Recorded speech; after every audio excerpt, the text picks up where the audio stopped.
He thought asking for help was a sign of weakness. But when the one person he trusted most turned on him, he realized the true cost of loyalty. This is the story of betrayal, heartbreak, and how one man turned it all around. My name is Evan, I'm 28, and I'm a software developer in Denver, Colorado. Most mornings, I wake up to the smell of fresh coffee brewing and the sound of cars rushing by on the busy streets below. It's an average life, really, nothing special, nothing grand, but lately, something's been off. I could feel the tension at work growing, like a storm that wasn't quite ready to hit but was definitely on the horizon. I was pushing myself harder than ever, trying to prove my worth, but there was always a quiet voice in the back of my head telling me that the people I trusted weren't who they seemed to be. Jason, my best friend for years, was the one person I thought I could count on. We started at the company together, our desks side by side, celebrating each promotion and hardship like brothers. He was the type to laugh off my struggles and offer advice, and for a while, it seemed genuine, but recently, things had changed. His smiles felt forced, his offers of help came with strings attached. I'd been working late, burning out, and when I finally broke down and asked for a little support, Jason, without hesitation, turned his back on me. "You should have figured this out by now, Evan," he said, cold and distant. I had covered for him in the past, picking up his slack when he'd coasted. I had kept quiet when I knew he was taking credit for my ideas. All those hours of sacrifice, of trust, for nothing. But the worst part? This wasn't the first time, it was just the first time I couldn't ignore it.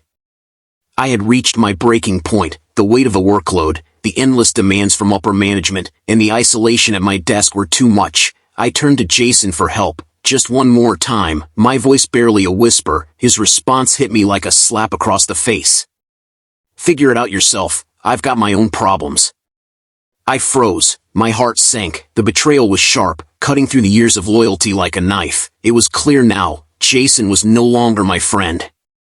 I didn't let my emotions show. I'd learned enough from this betrayal to know that revenge doesn't have to be loud, it can be quiet, calculated. So, I started planning. I updated my resume, contacted a few companies, and began preparing for what I knew was going to be the end of an era.